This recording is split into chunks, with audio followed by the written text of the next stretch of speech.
Hello guys, welcome back. This is Misaf with my YouTube channel Arts and Academic Writing. Today you are going to learn 10 important tips that can help you to get a very good band in arts speaking module.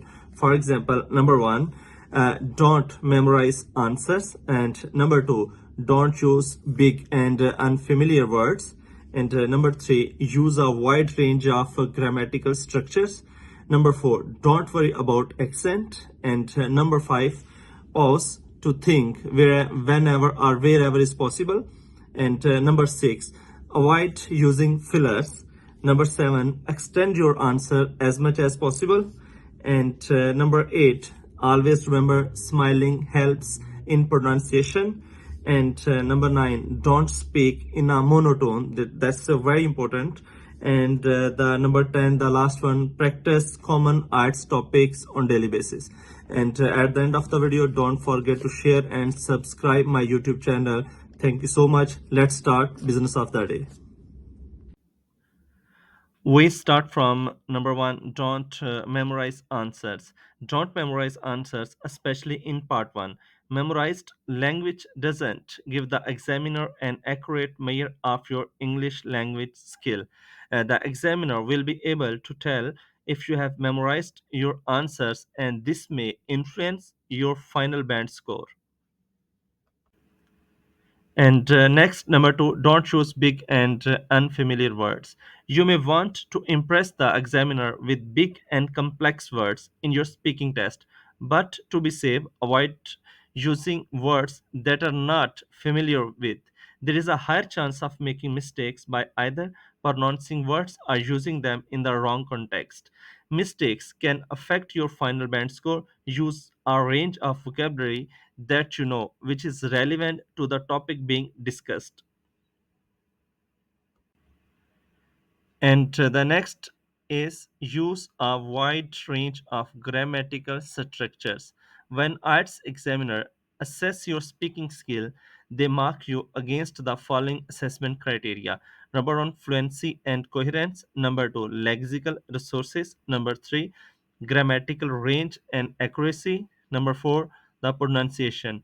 Try and use a range of grammatical structures using complex and simple sentences to express what you want to say. If you hear an error, make sure to correct yourself. You are assessed on your ability to use different grammatical structures accurately. So it's important to practice speaking about the past, the present, and the future using correct tenses.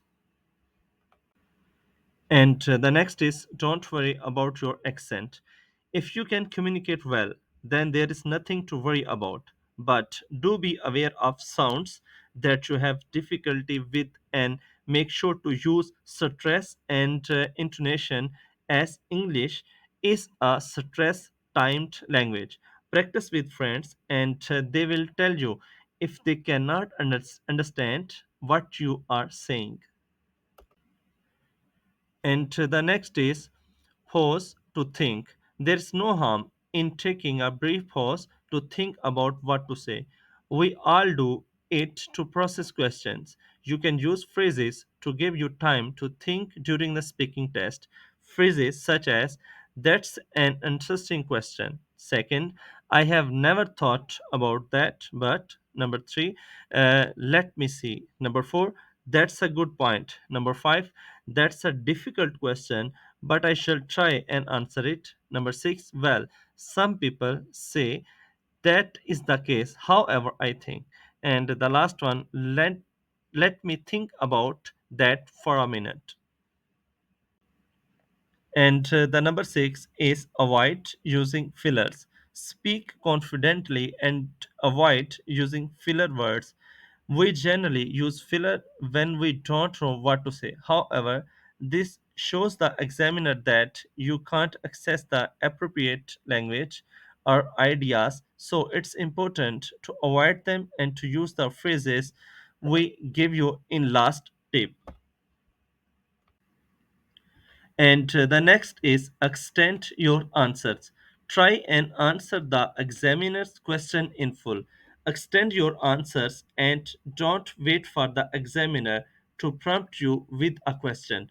When your answers are short, this shows the examiner that you can't talk in detail about a topic.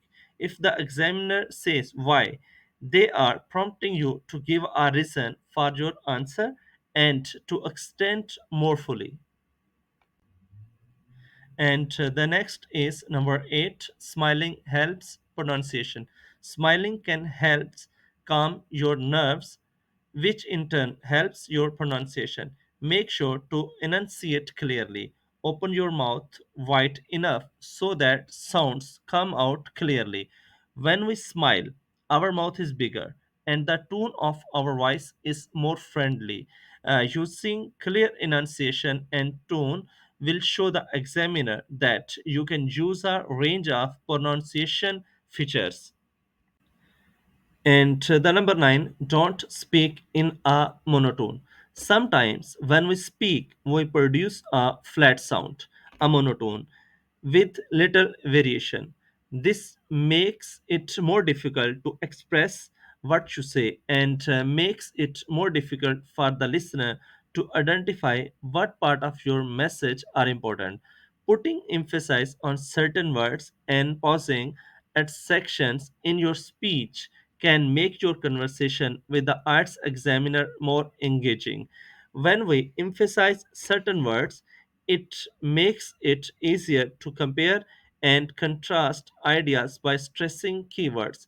It also increases the flow of conversation. So remember, don't speak in a monotone. Number 2, vary the stress and intonation. Number 3, use your hands to gesture and help the rhythm of the conversation. And the last one, practice common IELTS topics. The part 2 of the IELTS speaking test requires you to speak on a given topic for about 2 minutes. Practice common IELTS topic with friends, family, or colleagues to improve and to learn vocabulary associated with each topic. Here are some common topics that you can practice for the speaking text. For example, tourism and travel. Second, education, transport, environment, family life, sports and recreation, crime and punishment, the internet, and the last one, advertisement and retail. And at the end of the video, don't forget to share and subscribe my YouTube channel. Thank you so much again.